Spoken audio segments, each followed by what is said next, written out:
सुप्रभात बच्चों, आपका दिन शुभ हो। आइए बच्चों, आज का जो हमारा वीडियोज़ है वो वीडियोज़ हम 6 क्लास के बनाए हैं। 6 क्लास का अतीत से वर्तमान किताब का 14वां अध्याय हमारे इतिहासकार। तो हमारे इतिहासकार में आज जो है हम लोग काशी प्रसाद जायसवाल के बारे में शेष जो जीवनी बची हुई है उसको थोड़ा सा चर्चाएँ करेंगे। पिछले वीडियो में बच्चों हम लोग काशी प्रसाद जायसवाल के बारे में विशेष रूप से चर्चाएँ किए हैं कि वह जो है उनका जन्म कहाँ हुआ था, वह किस काम से जुड़े हुए थे, उन्होंने किस प्रकार अपने रुचि के अनुसार कार्य किया और जो है वह लेखनी में चले गए। ये सारे बातों पर जो है हम विशेष चर्चाएं पिछले वीडियो में कर चुके हैं। आज जो है उसी बातों को आगे की तरफ बढ़ाते हैं और जानने का प्रयास करते हैं कि काशी प्रसाद जायसवाल जी के जीवन में कौन कौन सी घटनाएं घटित हुई थी। तो 1924 में उनकी पुस्तक हिंदू पॉलिटी प्रकाशित हुई। ये बात आप लोग की कॉपी में लिखेंगे मेन पॉइंट में कि 1924 ईस्वी में इनकी पुस्तक आई जो इसका नाम था हिंदू पॉलिटी। ठीक ना। इस पुस्तक ने भारतीय इतिहास को देखने के नज़रिए से क्रांतिकारी परिवर्तन लाया। ठीक ना।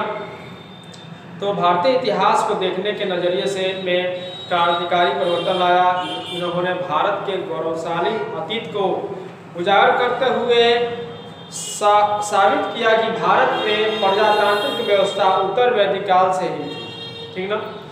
उन्होंने अकाट्य तर्क दिया कि प्राचीन भारत में निरंकुश राजतंत्र नहीं था बल्कि संवैधानिक एवं उत्तरदायी राजतंत्र था। इस पुस्तक के 2 भाग हैं।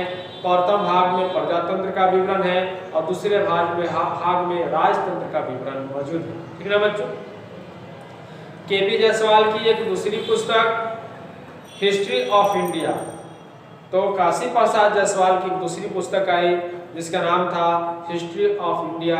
ठीक ना। हिस्ट्री ऑफ इंडिया का कार्यकाल जो है 150 ईस्वी से 350 ईस्वी तक है।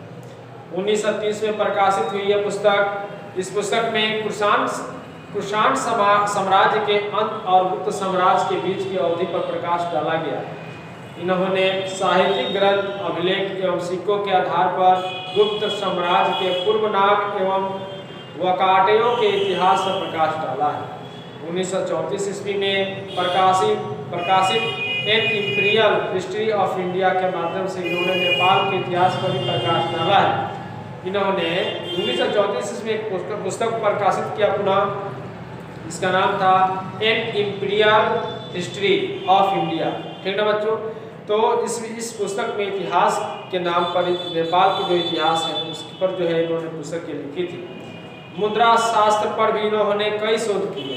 हिस्ट्री ऑफ इंडिया में इन्होंने गंगा घाटी के बहुत सी मुद्राओं का विमोचन किया है। इन्होंने कुछ मुद्राओं का संबंध मौर्यों के साथ स्थापित करके नए विचार का प्रतिपादन किया जो आज भी आलोचनाओं के बावजूद मान्य है। तो इनके अंदर ये उपरोक्त बातों से आप ये साबित होता है कि काशी प्रसाद जायसवाल जो है एक उनके अंदर जो था एक महान इतिहासकार के रूप में ख्याति प्राप्त हुई थी जो कि बाद में चलकर धीरे धीरे वो बढ़ती चली गई और उनके बारे में दुनिया के लोगों को पता चला। ठीक है बच्चों। तो अभिलेखों के अध्ययन में जायसवाल साहब का सबसे महत्वपूर्ण कार्य आर्य खारवेल के अभिलेख संबंधी विवाद को सुलझाना है। इन्होंने अशोक के अभिलेख एवं राजरोहण की तिथि, ब्राह्मी लिपि की उत्पत्ति तथा भुवनेश्वर मंदिर के अभिलेखों का संपादन, अयोध्या का शुंग अभिलेख, समुद्रगुप्त का प्रयागराज स्थित अभिलेख, मोहरों का अध्ययन तथा अनेक अभिलेखों का तिथिकरण के अनुसार इसकी व्याख्या प्रस्तुत कर इतिहास लेखन को सुगम बनाया। तो बच्चों, आज के वीडियोज़ के लिए हम आपसे यही कहेंगे कि घर पे जो भी चीज़ आप लोग को हमने वीडियो के माध्यम से आपको भेज रहे हैं, घर पे मेरे वीडियो को देखने के बाद किताब के माध्यम से एक बार इसे जरूर पढ़ने का प्रयास करेंगे ताकि आप लोग को मेरी वीडियो अच्छी ढंग से समझ में आए और आप लोग मन लगा कर पढ़ें। आप लोग से उम्मीद कर रहे हैं कि इसके मुख्य जो भी टॉपिक्स हैं उसको आप क्लियर कॉपी में लिख रहे होंगे और लिखने के बाद उसे भली भांति याद भी आप लोग कर रहे हैं। ठीक ना बच्चों। तो आज के वीडियो के लिए बच्चों इतना ही। जय हिंद, जय भारत।